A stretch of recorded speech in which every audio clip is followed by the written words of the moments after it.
আমার নাম লতা। আমার যে লোকের সাথে বিয়ে হয়েছিল সে আমার থেকে বয়সে অনেক বড় ছিল। আমি তাকে একটুও পছন্দ করতাম না। তাকে দেখলেই আমার গা ঘিন ঘিন করতো। তার সাথে বসে ভালো মতো কথা বলা তো দূরে থাক, তার চেহারাও আমার দেখতে ইচ্ছে করতো না। বিয়েতে আমি এক বিন্দু রাজি ছিলাম না। আমার বাবা মায়ের জোর জবরদস্তিতে আমার বিয়ে হয়। আমি একটা ছেলেকে ভালোবাসতাম, তার নাম আকাশ। ওর পেশা ছিল চুরি করা। এটা অবশ্য আমি জানতাম না। ওকে সবসময় বলতাম একটা জব করো, একটা জব করো, এরপর আমরা বিয়ে করতে পারবো। কিন্তু ও কোনো জবই করতো না। কিন্তু হুটহাট করে ওর কাছে এত টাকা দেখতাম, তখন আমি ভাবতাম ও হয়তো গোপনে কোনো জব করে, আমাকে সেটা বলতে চায় না। কিন্তু একদিন আমি আমার বান্ধবীর কাছ থেকে জানতে পারলাম ও আসলে চুরি করে। চুরি করাটাই মূলত ওর পেশা। আমার বান্ধবী আবার জেনেছিল ওর বয়ফ্রেন্ড থেকে। আমার বান্ধবীর বয়ফ্রেন্ড নাকি আমার বয়ফ্রেন্ডকে মোবাইল চুরি করা অবস্থায় হাতে নাতে ধরে অনেক মেরেছিল। এরপর থেকেই আমার বান্ধবী আমাকে বিষয়টা জানায়। আমি যখন পুরো বিষয়টা জানলাম তখন যেন আমার মাথায় আকাশ ভেঙে পড়লো। আমি ওকে জানতাম খুব ভদ্র ঘরের ছেলে, আর ও এরকম কাজ করে। ছি, ভাবতেই ঘৃণা হচ্ছে আমার। আমি ওকে এতটা ভালোবাসি। তখন আমি ওকে সব জায়গা থেকে ব্লক করে দেই। ও প্রায় পাগলের মতো হয়ে গিয়েছিল। আমাকে প্রত্যেক দিন আননোন নাম্বার থেকে কল করত। যখনই শুনতাম ওর ভয়েস তখনই আমি ফোনটা কেটে দিতাম। এরপর ও আমার সাথে দেখা করে। আমি ওকে দেখে অবাক হয়ে যাই। ও তখন আমার সামনে এসে বলে, বিশ্বাস করো লতা, আমি সবকিছু ছেড়ে দিব, শুধু তুমি আমাকে ছেড়ে দিও না। ওর চোখে তখন পানি ছিল। আমি আসলে নিজেকে আটকে রাখতে পারলাম না। ওকে যে আমি অনেক ভালোবাসি, তাই ওকে আমি একটা সুযোগ দেই আর বলি এই কাজটা ছেড়ে দিতে।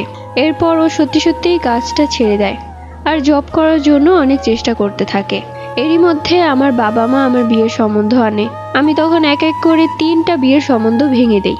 আস্তে আস্তে আমার বাবা মা জানতে পারে যে আমি ওর সাথে সম্পর্কে জড়িয়ে আছি। তখন আমার বাবা খোঁজ খবর নিয়ে জানতে পারে ও একটা চোর।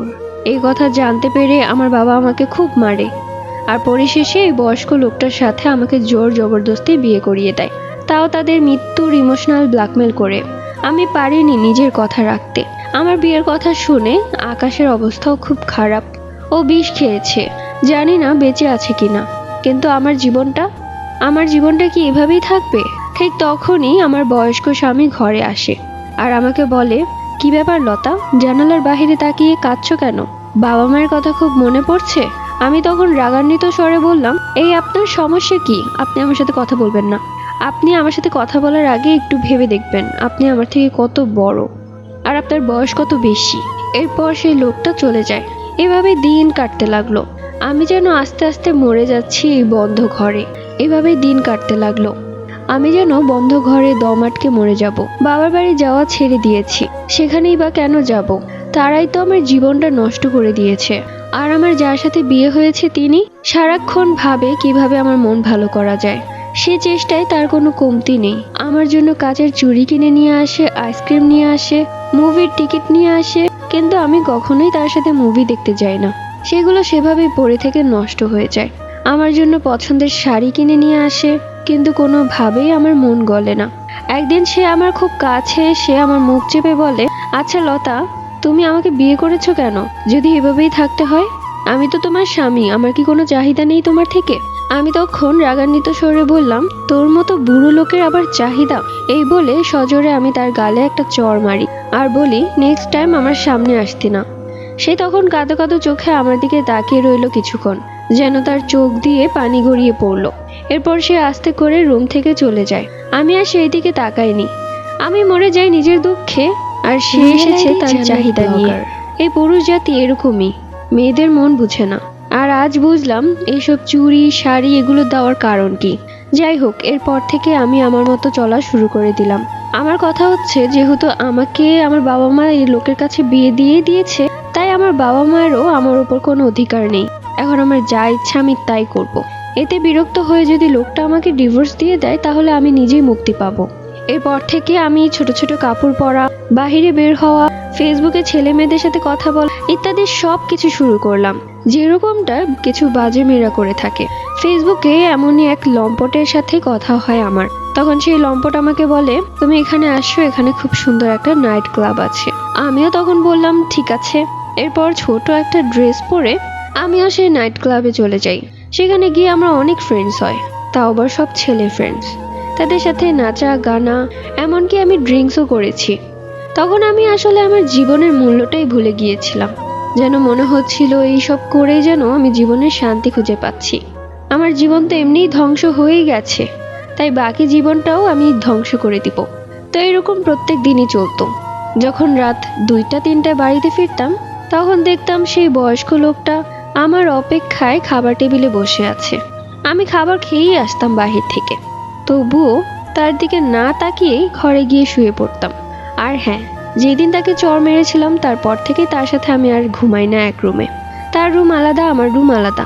আমার এইসব উচ্ছৃঙ্খল চলাফেরা দেখে সেই লোকটা আর সহ্য করতে না পেরে আমার বাবা মায়ের কাছে আমার নামে নালিশ করে। এরপরে আমি যখন ঘুম থেকে উঠি দুপুর 1টায়, তখন দেখি বাড়িতে আমার মা বাবা এসেছে। তাদেরকে দেখে আমি তো অবাক, তাদেরকে এখানে কে ডেকেছে? পরে দেখলাম আমার স্বামীও পাশে বসে আছে। তাহলে বুঝলাম ইনি হচ্ছে মেন নাটের গুরু। আমি তখন সুন্দর মতো তাদের সামনে গিয়ে বসলাম। আমার বাবা মা রীতিমতো আমার এই পোশাক আশাক দেখে অবাক। আমার মা তখন বলল, লতা, তোর এই কি অধপতন হয়েছে? বাবা মায়ের সামনে এত ছোট ছোট কাপড় পরে এসেছিস, তোর কি লজ্জা শরম বলতে কিছু নেই? আমি তখন পানি খেতে খেতে বললাম, লজ্জা শরম আমার নেই, তোমাদের আছে তো? তোমাদের থাকলে তোমরা এই বয়স্ক লোকটার সাথে নিজেদের মেয়ের বিয়ে দিতে পারতে না। তখন আমার স্বামীর একদম চেহারাটা লাল হয়ে গিয়েছিল লজ্জায়। সে যেন তখনই পারলে মরে যেত। আমার মা তখন উঠে এসে আমার গালে একটা চড় মারে আর বলে, তোকে আমি এই শিক্ষা দিয়েছি লতা? তুই কার সাথে কিভাবে কথা বলছিস? সে তোর স্বামী, সে তোর থেকে বয়সে বড়, তাকে তুই আমাদের কাছে ছোট করছিস? তুই কি বুঝতে পারছিস তুই কার ক্ষতি করছিস? তুই নিজের ক্ষতি করছিস। আমি তখন বললাম, রাখো তোমার ক্ষতি। কিসের ক্ষতি? তোমরাই করেছো আমার ক্ষতি, তোমরা সবাই মিলে। আর এই বয়স্ক লোকটাই তো আমার সবচেয়ে বড় ক্ষতি করেছে আমাকে বিয়ে করে। আমি আমার বয়ফ্রেন্ডের সাথে ভালোই থাকতাম, আর ও তো ওই চুরির পেশা ছেড়েই দিয়েছিল, ও জব খুঁজছিল। তাহলে তোমরা কেন এই বয়স্ক লোকের সাথে আমার বিয়ে দিলে? আমার বাবা তখন চোখ গরম করে আমার দিকে তাকায়। তখন আমার স্বামী বলে উঠল, ওই ছেলে মানে? আব্বা, ও কি কথা বলছে? কার কথা বলছে? আমার মা তখন বলল, কিছু না বাবাজি, ওর মাথা খারাপ হয়ে গেছে, তাই ও আবুল তাবুল বলছে। কেন মা, এটা লুকিয়েছো কেন? কোনো কিছুই তো লুকাওনি, তাহলে এত বড় কথা লুকিয়েছো কেন? তাহলে শুনুন, আমি বলে দিচ্ছি। আমার মা হয়তো লজ্জা পাচ্ছে। আপনার আগেও আমি একটা ছেলের সাথে সম্পর্কে জড়িয়েছিলাম। ছেলেটা চুরি করত, আমাকে প্রমিস করেছিল আর এসব করবে না। আমিও তাকে বলেছিলাম ঠিক আছে, সব ঠিকই চলছিল, ও জবের জন্য অ্যাপ্লাই করছিল। ঠিক ওই মুহূর্তে আমার বাবা এসব কিছু জানতে পেরে আপনার কাছে আমাকে বিয়ে দিয়ে দেয়। লোকটা তখন আমার বাবাকে বলে, আপনি আমার সাথে এরকম একটা প্রতারণা করলেন আব্বা? আপনাকে তো খুব ভালো মানুষ মনে করেছিলাম। সবসময় ভাবতাম আমার বয়স বেশি দেখে আপনার মেয়ে আমাকে পছন্দ করে না, তাই তার চোখে একটু ভালো লাগার জন্য তার পছন্দের কোন কাজটা না করেছি তাকে জিজ্ঞেস করুন তো। আর সে যে একটা ছেলেকে ভালোবাসে এটা তো আমি জানিই না। আমার থেকে গোপন করেছেন কেন আপনারা? সত্যিটা বললেই পারতেন, আমি অন্য কাউকে বিয়ে করতাম। আমার জীবনও নষ্ট হতো না, আর আপনার মেয়ের জীবনও নষ্ট হতো না। আমি তখন হাসলাম আর বললাম, এখন আপনাদের সমস্যা আপনারা সমাধান করুন। আমার জীবন যেহেতু নষ্ট হয়েই গিয়েছে, তাই আমিও আমার বাকি জীবনটা নিজের ইচ্ছা মতো কাটাবো। আমাকে কেউ বাধা দিতে পারবে না, কারো কোনো অধিকার নেই। বিশেষ করে আমার মা বাবার তো কোনো অধিকারই নেই। আমার জীবনটা আমি আমার নিজের মতো উপভোগ করছিলাম। আমার স্বামীকে আমি একটুও পাত্তা দিতাম না। সে আমার পথ চেয়ে বসে থাকতো সারা রাত। কখনো বাড়ি ফিরতাম, আবার কখনো বাড়িও ফিরতাম না। বান্ধবীদের বাসায় থাকতাম, বাড়ি ফিরতে ইচ্ছে করতো না। সেই লোকটার চেহারা দেখতে ইচ্ছে করতো না। লোকটাকে আমি এত বেশি ঘৃণা করতাম যে আমার মাঝে মাঝে ইচ্ছে করতো মরে যাই, এই জীবন থেকে মুক্তি পেয়ে যাব। একদিন রাতের বেলা বাড়ি ফেরার পথে আমার এক্স বয়ফ্রেন্ডের সাথে আমার দেখা হয়ে যায়। ও আমাকে দেখে প্রথমত চিনতেই পারেনি। আমি যখন ওকে দেখে বললাম, তুমি? ও তখন আমাকে দেখে রীতিমতো অবাক। আমি ছিলাম সেই সহজ সরল ভদ্র মেয়েটা, যার পোশাক আশাকে ছিল কত শালীনতা। আর এই আমি এত পরিবর্তন, এত ছোট কাপড় পরে দাঁড়িয়ে আছি, এত রাতে। ও তখন আমাকে বলল, লতা, এটা তুমি? তোমাকে তো চেনাই যাচ্ছে না, এই কি অবস্থা হয়েছে তোমার? আমি তখন বললাম, কি হয়েছে? ভালোই হয়েছে। এতদিন আমি খুব ভালো মতো চলার চেষ্টা করেছি, সবার মন জুগিয়ে চলার চেষ্টা করেছি, কিন্তু সবশেষে আমার মনটাই ভেঙে গেছে। তাই এখন থেকে আমি আর কারো মন জুগিয়ে চলবো না, নিজের যা ইচ্ছে তাই করব। আর তুমি? তুমি তো এখন আমার জীবনেও নেই। নতুন রিলেশনশিপে আছো তাই না? এগুলো কি বলছো লতা? তুমি চলে যাওয়ার পর তোমার এক একটা স্মৃতি আমাকে কাঁদিয়েছে। সত্যি বলছো? হ্যাঁ, সত্যি বলছি। তোমার বিয়ে হয়ে যাওয়ার পর আমি ওই পেশাটা একবারেই ছেড়ে দিয়েছিলাম। আর তোমার জন্য কত জব খুঁজেছি জানো, কিন্তু সবশেষে তুমি অন্য কারো পাশে। আমি তখন ওকে বললাম, এখনো তো সবকিছু শেষ হয়নি। আর আমি এমনিতেও আমার হাজবেন্ডকে একটুও দেখতে পারি না। একে তো বুড়ো, তার উপর সারা দিন ঘ্যান ঘ্যান করতে থাকে। অসহ্য একটা। চলো আমরা পালিয়ে যাই। আমার এক্স বয়ফ্রেন্ড বলে, পালিয়ে যাই বললেই তো হবে না। তোমার তো ওই লোকটার সাথে বিয়ে হয়েছে, ডিভোর্স না হওয়া পর্যন্ত যেতে পারবে না। লোকটা তাহলে আইনি পদক্ষেপ নিতে পারে। আর তুমি যে আমার সাথে পালিয়ে আসবে, আমার হাতে তো ওরকম টাকা পয়সা নেই। আর তুমি তো জানো আমি ওই পয়সাটা ছেড়ে দিয়েছি, সৎ পথে ইনকাম করছি। তাই আমাকে একটু দাঁড়াতে দাও, আমার হাতে একটু টাকা পয়সা গোছাতে দাও, তারপর তোমাকে নিয়ে ভাববো। আমি তখন বললাম, আমি কি খালি হাতে আসবো? ওই লোকটার প্রচুর টাকা পয়সা আছে। এমনিতেও লোকটাকে বিয়ে করে আমার জীবনটা একদম নষ্ট হয়ে গেছে। তাই লোকটার যত টাকা পয়সা আছে সব আমি নিয়ে আসবো। আমার এক্স বয়ফ্রেন্ড তখন বলল, সত্যি বলছো লতা, তুমি এটা পারবে? হ্যাঁ, পারবো না কেন? তোমার জন্য আমি সব করতে পারবো। তুমি আমার প্রথম ভালোবাসা। সত্যি Lata, I love you. I love you too. আমি আমার এক্স বয়ফ্রেন্ডের সাথে প্ল্যান করি যে যেভাবেই হোক আমি সেই বুড়ো লোকের সব টাকা হাতিয়ে আনবো এবং আমি আমার এক্স বয়ফ্রেন্ডকে বিয়ে করব। সেই রাতে আমি যখন ঘরে প্রবেশ করলাম তখন দেখি সোফায় কেউ একজন বসে আছে। লাইট অন করতে দেখলাম সে আর কেউ নয়, আমার হাজবেন্ড। প্রতিদিনের মতো আমার পথ চেয়ে বসে আছে। এই লোকটা কি খেয়ে দিয়ে কোনো কাজ নেই নাকি? বিরক্তিকর একটা চেহারা, বারবার দেখতে ইচ্ছে করে না। আমি তখন আমার রুমের দিকেই যাচ্ছিলাম, ঠিক তখনই পেছন থেকে সে লোকটা বলে উঠল, লতা, এত লেট করলে কেন? তোমার জন্য আমার খুব চিন্তা হচ্ছিল। আমি তখন বললাম, আপনার এত চিন্তা করার দরকার নেই, খেয়ে দিয়ে ঘুমিয়ে পড়ুন। আর এমনিতেও তো আপনার শরীরের অবস্থা বেশ একটা ভালো না, বয়স হয়েছে। এইভাবে আমার জন্য পথ চেয়ে বসে থাকলে কোন দিন যেন হার্ট অ্যাটাক করে মারাই যান। এই বলে হাসতে হাসতে আমি রুমে চলে যাই। এরপর প্ল্যান করতে থাকি কিভাবে তার টাকা পয়সা হাতিয়ে নিব। আমি বাড়ি ফেরার পর লোকটা বাড়ির মেইন দরজা আটকে তার রুমে গিয়ে শুয়ে পড়ে। আমি তখন আমার রুমের দরজা খুলে এক পা দুপা করে লোকটার রুমে গিয়ে দেখলাম সে ঘুমাচ্ছে। আমি আর সময় নষ্ট না করে লোকটার আলমারি খোলার ট্রাই করলাম। চাবি নেই আমার কাছে। কোথায় রেখেছে চাবিটা? ঠিক তখনই আমার মনে পড়ে গেল চাবিটা তো ড্রয়ারের ভেতর আছে। আমি আর সময় নষ্ট না করে তার বেডসাইড টেবিল থেকে আস্তে করে চাবিটা বের করে নিলাম। একটু টুকটাক শব্দ হচ্ছিল, কিন্তু লোকটা নাক ডেকে ঘুমাচ্ছে। আমি তখন আলমারিটা খুলেই দেখলাম কি সুন্দর টাকাগুলো বান্ডেল বান্ডেল করে সাজানো। এটাই তো আমার দরকার। আমি তখন আর সময় নষ্ট না করে সবগুলো টাকা আমার ব্যাগে ভরে নিলাম। এরপর সেই টাকাগুলো নিয়ে আস্তে করে আমার রুমে চলে আসি আর আমার কাপড় চোপড় যা যা ছিল সব প্যাক করতে শুরু করলাম। ইতিমধ্যে আমি আমার এক্স বয়ফ্রেন্ডকেও কল করেছি। সে আমার জন্য রাস্তায় ওয়েট করছে। যা করার আজ রাতেই করতে হবে। আমার এই লোকটার সাথে এক মুহূর্ত থাকার ইচ্ছে নেই। ও তখন বারবার আমাকে ফোন করে তাড়া দিচ্ছে, তাড়াতাড়ি বের হও। এরপর আমি সবকিছু গুছিয়ে অন্ধকার ঘরেই এক কোণা দিয়ে বের হয়ে যাব। যেই না মেইন দরজা খুলবো, ঠিক অমনি পেছনে বসে থাকা সোফায় কেউ একজন বলে উঠল, লতা, চলে যাচ্ছ? টাকা পয়সা সবকিছু নিয়ে চলে যাচ্ছ? আচ্ছা, ভালো থাকবে তো? কেউ কি আমার মতো তোমার খেয়াল রাখবে? আমার মতো তোমার অপেক্ষা করবে? আমি তখন লোকটার কথা শুনে পেছনে ঘুরে তাকিয়ে দেখলাম লোকটা সোফায় বসে আছে। আমি যেন হকচকিয়ে গেলাম। এই মাত্রই তো দেখলাম বুড়োটা ঘুমাচ্ছিল। তাহলে? আমি তখন বললাম, আমি একটু বাইরে যাচ্ছি, আবার চলে আসব। লোকটি তখন আমার সামনে উঠে এসে বলল, তুমি কোথায় যাচ্ছ আমি সব জানি। তোমার বয়ফ্রেন্ডের সাথে পালাচ্ছ তো? তার কথা শুনে আমার মাথা যেন আকাশ ভেঙে পড়ল। সেইগুলো কি করে জানলো? আমি তখন বললাম, কি বলছেন এসব? উল্টোপাল্টা কথা কি বলছেন আপনি এসব? আমি তার কথা শুনে রীতিমতো অবাক। এই সব কিছু সে জানলো কিভাবে? আমি একের পর এক অস্বীকার করে যাচ্ছি, কিন্তু সে আমাকে এমন এমন কথা বলছে যে সব মিলে যাচ্ছে। সে বলল, তোমার এত খেয়াল রাখার পরও, তোমার সব আবদার মেনে নেওয়ার পরও তুমি আজ আমাকে ছেড়ে চলে যাচ্ছ? তুমি এটা পারবে? আমি এবার আর নিজেকে ধরে রাখতে পারলাম না। আমার চোখে পানি টলমল করছে। আমি তখন কাঁদতে কাঁদতে তাকে বললাম, বিশ্বাস করুন, বিয়ের পর ভেবেছিলাম আমার জীবনটা সুন্দর হবে, কিন্তু যখন আমি আপনাকে দেখলাম তখন এই বিয়ের নাম থেকেই আমার ঘৃণা হতে শুরু করলো। আপনার চেহারা, আপনার বয়স, আপনার এই বেশি বাড়াবাড়ি আমার কিছুই ভালো লাগতো না। দিন দিন মনে হচ্ছিল যেন আমার দম আটকে যাচ্ছে। আমার বাবা মাও আমার হাত ছেড়ে দিয়েছিল। আর আমার এক্স বয়ফ্রেন্ড, ওকে আমি ভুল বুঝেছি, ভেবেছিলাম ও হয়তো আমাকে ভুলে গেছে। কিন্তু আজ যখন ওর সাথে আমার দেখা হলো, ও যখন বলল ও আমাকে এখনো ভালোবাসে, তখন আমি বুঝতে পারলাম আমি আসলে ভুল মানুষকে ভালোবাসিনি। আমি সত্যিকারের মানুষকে ভালোবেসেছি। কিন্তু আপনার জন্য আমার খুব খারাপ লাগছে। আপনি আমার জন্য অনেক করেছেন। আমি সব সময় আপনার জন্য দোয়া করব। কিন্তু আজকে যাওয়ার পথে আপনি বাধা হয়ে দাঁড়াবেন না। আমার সাথে আমি কিছু টাকা পয়সা নিয়েছি, দয়া করে সেগুলো কেড়ে নেবেন না। আসলে আমি আমার বয়ফ্রেন্ডের সাথে সুন্দর করে সংসার করব। আমার স্বপ্নের সংসার।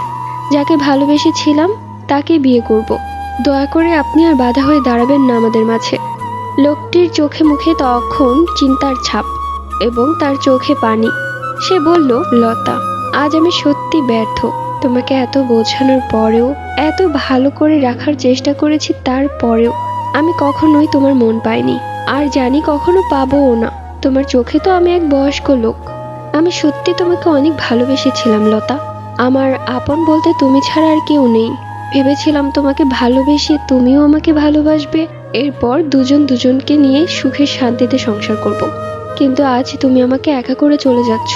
নিজের সুখকেই দেখলে। সমস্যা নেই, তোমার আরো টাকার প্রয়োজন হলে আমি দিব।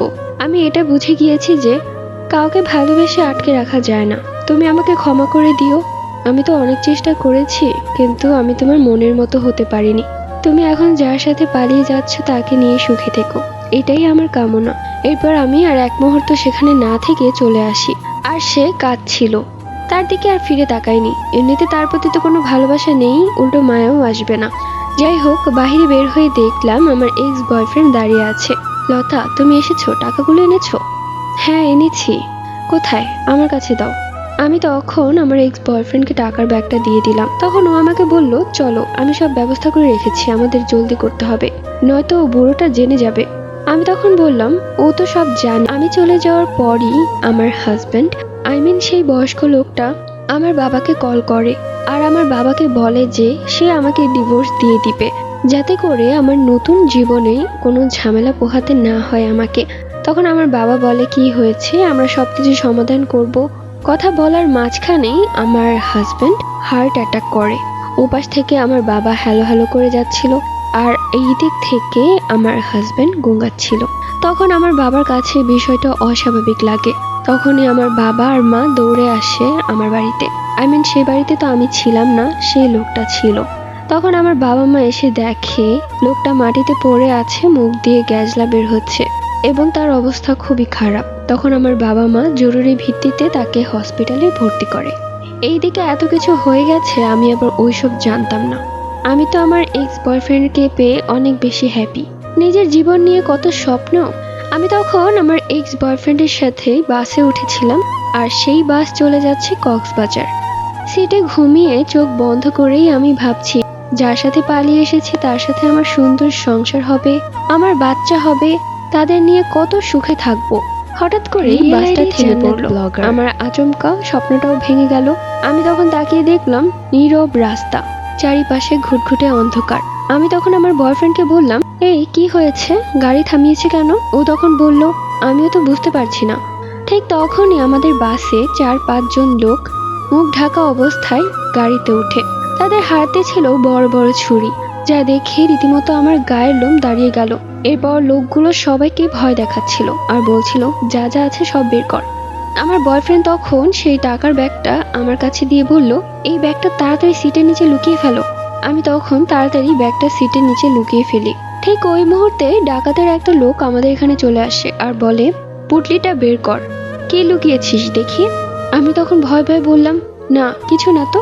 তখন তারা অনেকগুলো দা ছুরি এনে আমাদেরকে ভয় দেখাতে শুরু করে। আমার এক্স বয়ফ্রেন্ড তখন চোখে বারবার ইশারা করছিল আমি যেন কোনোভাবেই টাকার পুটলিটা না দিই।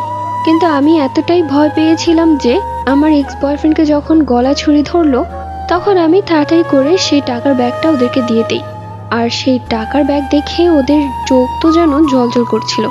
তখন ওরা ওকে ছেড়ে দেয় আর সেই টাকাগুলো নিয়ে চলে যায়। আরো অনেক মানুষের মোবাইল, অনেক কিছু নিয়েছে। আমার বয়ফ্রেন্ড তখন আমার উপর প্রচন্ড রেগে যায় আর বলে, তোকে বারবার বললাম টাকা দিতে না, তারপরে তুই টাকার ব্যাগটা কেন দিলি? আমি তখন ভয়ে কাঁপতে কাঁপতে বললাম, টাকার ব্যাগটা না দিলে তো ওরা তোমাকে মেরে ফেলতো। ও তখন বলল, মেরে ফেললে মেরে ফেলতো, টাকা কেন দিলি তুই? এখন তোকে নিয়ে আমি কোথায় যাব? কি খাওয়াবো তোকে আমি? আমার বয়ফ্রেন্ডের মুখে এই ধরনের কথাবার্তা শুনে আমি যেন অবাক। এই কি রূপ দেখছি ওর! ও এই টাকার জন্য আমার সাথে তুই তুকারি করছে, আর যেখানে ওর জীবন বাঁচাতে আমি টাকাগুলো দিয়ে দিয়েছি, টাকাগুলোর জন্য ও এরকম ব্যবহার করছে আমার সাথে। আমার বয়ফ্রেন্ড তখন বলল, এক্ষুনি বাস থেকে নেমে যা।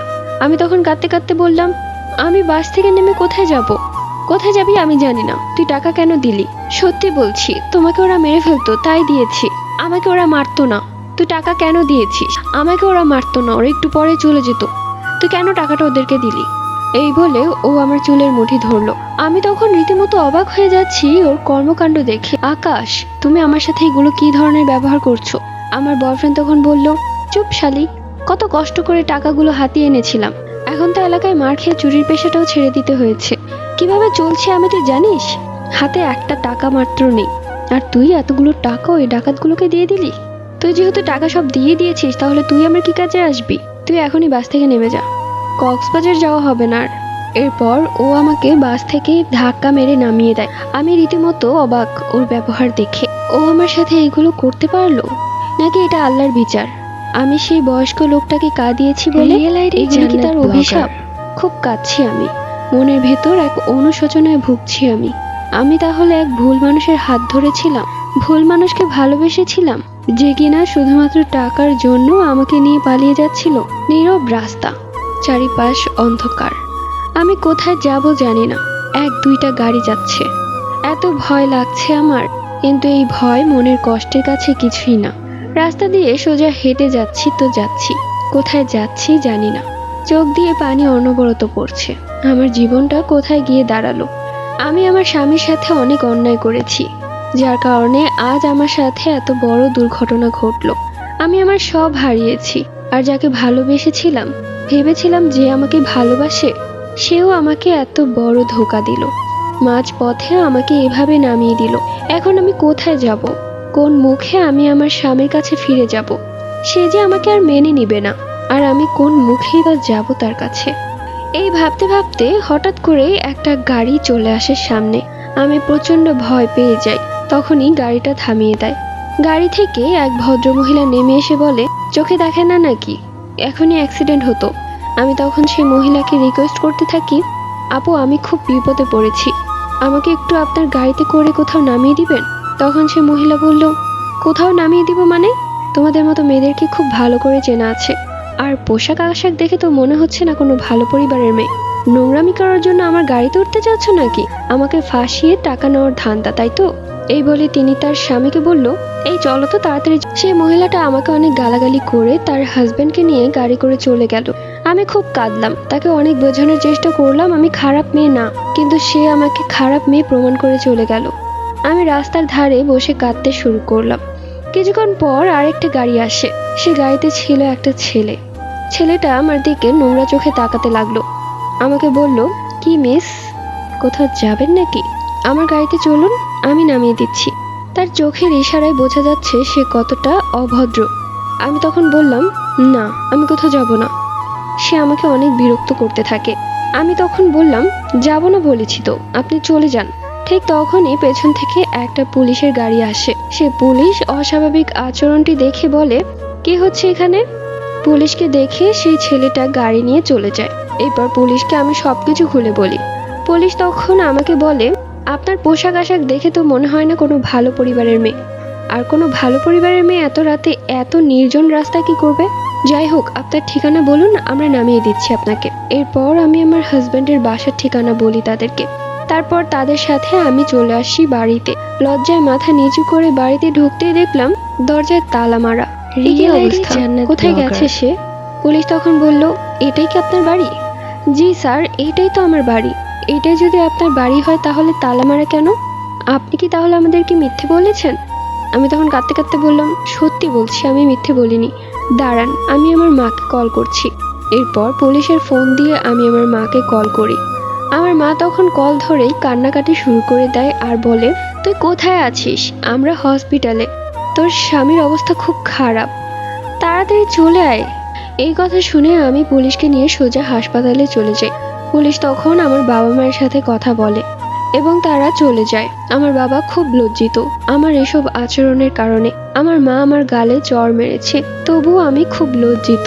আমি শুধু আমার বাবা মাকে বারবার বলতে থাকি, সে কোথায়, আমি তাকে একটি বার দেখতে চাই। তখন আমার বাবা বলে, তাকে আইসিইউতে নেওয়া হয়েছে, অবস্থা খুবই খারাপ, এখনো জ্ঞান ফিরেনি। এই কথা শুনে যেন আমার মনটা ভেঙে চুরে একাকার হয়ে গেল। লোকটার সাথে আমি খুব অন্যায় করেছি, দিনের পর দিন খুব খারাপ ব্যবহার করেছি। এতটাই খারাপ ব্যবহার করেছি যে কেউ কুকুরের সাথেও এমনটা করে না।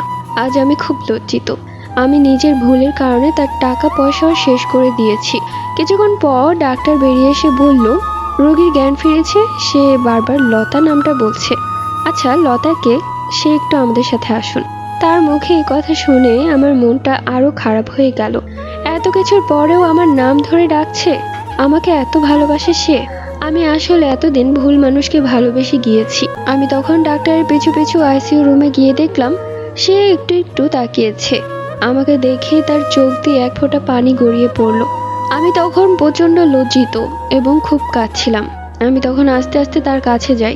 আমাদেরকে একা রেখে ডক্টর চলে গেল। আমি তখন আমার হাজবেন্ডের হাত ধরে হাতে একটা চুমু খেয়ে বললাম, আমাকে আপনি মাফ করে দিন। আমি আপনার সাথে অনেক অন্যায় করেছি, অনেক বড় ভুল হয়ে গেছে আমার। আমি আপনাকে দিনের পর দিন খারাপ ব্যবহার করেছি। আসলে আমি ভুল মানুষকে ভালোবেসেছিলাম। আপনার মতো আমাকে এমনভাবে কেউ ভালোবাসতে পারবে না, কখনো ভালোবাসিনি। আমাকে আপনি মাফ করে দিন, আমি আমার ভুল বুঝতে পেরেছি। একটিবার সুযোগ দিন, আমি আমার ভুল শুধরে নেওয়ার চেষ্টা করব। এরপর তিনি আবারও অজ্ঞান হয়ে যায়। আমি তখন খুব কান্না করি। ডাক্তার এসে বলে, হয়েছে, আপনি এখনই বের হয়ে যান, রোগীর অবস্থা বেশি একটা ভালো না। এরপর আমি বাইরে বের হয়ে যাই। আমি তখন বাড়িতে চলে আসি এবং গোসল করে ভালো কাপড় পরে অজু করে নামাজে বসে তার জন্য দোয়া করতে শুরু করি। আল্লাহর কাছে তাকে ভিক্ষা চাই। কিছুক্ষণ পর আমার মা আমাকে কল করে আর বলে তার জ্ঞান ফিরেছে, সে এখন সুস্থ। কিন্তু ডাক্তার বলেছে তাকে এমন কোনো কথা বলা যাবে না যাতে সে আবারও কষ্ট পায়।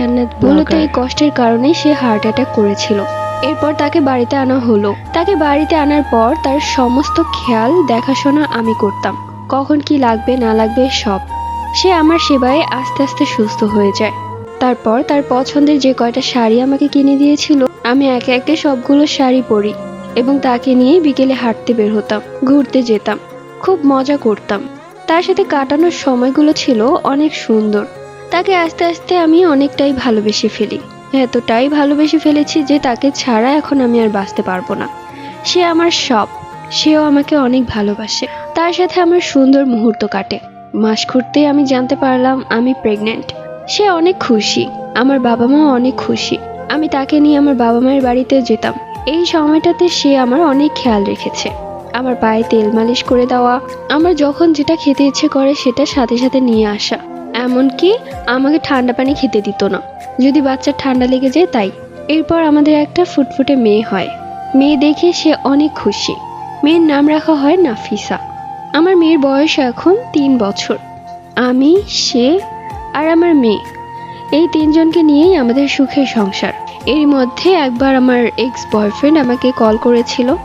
আমি তার গলা শুনে সাথে সাথে ফোন কেটে ব্লক করে দিই। অমানুষের কোনো জায়গা নেই আমার মনে। এখন আমার মনের ভালোবাসা শুধুমাত্র আমার স্বামীর জন্য, আর কারোর জন্য না। এবং এখানেই গল্পটি শেষ। সো তোমাদের কাছে গল্পটি কেমন লেগেছে অবশ্যই কমেন্ট করে জানিয়ে দিও। আর হ্যাঁ, ভালো লাগলে অবশ্যই একটি লাইক দিও।